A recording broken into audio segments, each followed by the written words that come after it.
இவங்க தான் நம்ம மிம்மி, மணின்னு எல்லாத்துக்கும் தெரியும். இந்த 2 பேரும் நல்லா தான் படுத்து தூங்கிக்கிட்டு இருந்தாங்க. நல்லா விளையாண்ட்டு நல்லா படுத்து தூங்கிட்டு இருக்காங்கன்ட்டு நானும் விட்டுட்டேன். ஆனால் அரை மணி நேரம் சென்று மிம்மி இப்படி தூங்கிக்கிட்டு இருந்துச்சு.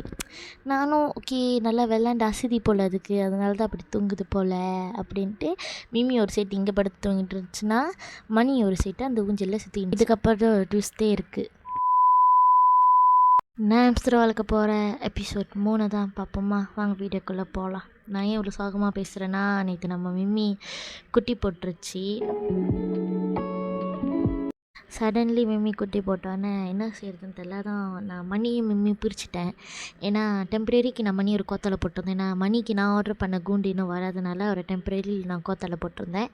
அது ரெண்டும் ஒரே கூண்டில் இருந்துச்சுன்னா அந்த குட்டிங்களை போட்டு கடிச்சிக்கிட்டு ரொம்ப இது பண்ணிக்கிறதுனால நான் ரெண்டுத்தையும் பிரிச்சுட்டேன். அதுவும் இல்லாமல் எனக்கு சரியான மழை ஒரு செட்டு.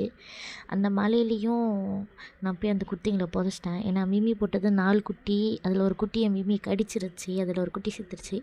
மிச்சம் 3 குட்டிக்கும் மிம்மி சரியான பாலோ இல்லை எதுவுமே மிம்மி கொடுக்கல. அது கடிச்சிக்கிட்டே தான் இருந்துச்சு. அதனால் 3 பால் கேங்கி அப்படியே இறந்துருச்சுங்க. ஸோ நேற்று ஃபுல்லாகவே அந்த நாள் ஃபுல்லாக எனக்கு ரொம்ப சேடாக தான் போணுச்சு. இதுதான் மிம்மி கடித்த குட்டி. செம்ம மழை. அந்த மழையிலையும் நான் அந்த குட்டிங்களை போய் புதைச்சிட்டு அதுக்கு பால்லாம் ஊற்றிட்டு வந்தேன். இது ஃபுல்லாக எனக்கு ரொம்ப சக்கேட்டாக தான் இருந்துச்சு. ரொம்ப வருத்தமாக போணுச்சு அந்த நாள் ஃபுல்லாக. என்னடா நேற்று தான் பிறந்துச்சிங்க, அதுக்குள்ளே இப்படி ஆச்சா அப்படின்னு. ஸோ நான் நிறையா சோஷியல்லாம் செக் பண்ணுறப்ப அது ரொம்ப ட்ரெஸ்ஸாக இருந்தாலும் பார்ட்னர்ஸ்குள்ளே சண்டை வந்தாலும் அது குட்டியை தான் கடிக்கும்னு எனக்கு நேற்று ஃபுல்லாக ரொம்ப சேடாக தான் போணுச்சு நாள். 4 குட்டியும் செத்து போனதுனால நான் இது 2த்தையும் ஒரே குண்டில் போட்டுட்டேன். ஸோ இதுக்கப்புறம் மணியோட நியூ ஹோம் வந்தோடனே அந்த ஹோமை ஓப்பன் பண்ணி மணி அதில் எப்படி போட போகிறேன்னு பார்க்க உங்களுக்கும் ஆசையாக இருந்துச்சு அப்படின்னா மறக்காமல் என் சேனலை சப்ஸ்கிரைப் பண்ணிக்கோங்க. என்னை இதுக்கப்புறம் நான் எப்படி இவங்களை வளர்க்க போகிறேன்னு பார்க்க உங்களுக்கு ஆர்வமாக இருந்துச்சுன்னா நம்ம சேனலை சப்ஸ்கிரைப் பண்ணிக்கோங்க. என் லைக் ஷேர் கமெண்ட் பண்ண மறந்துடாதீங்க.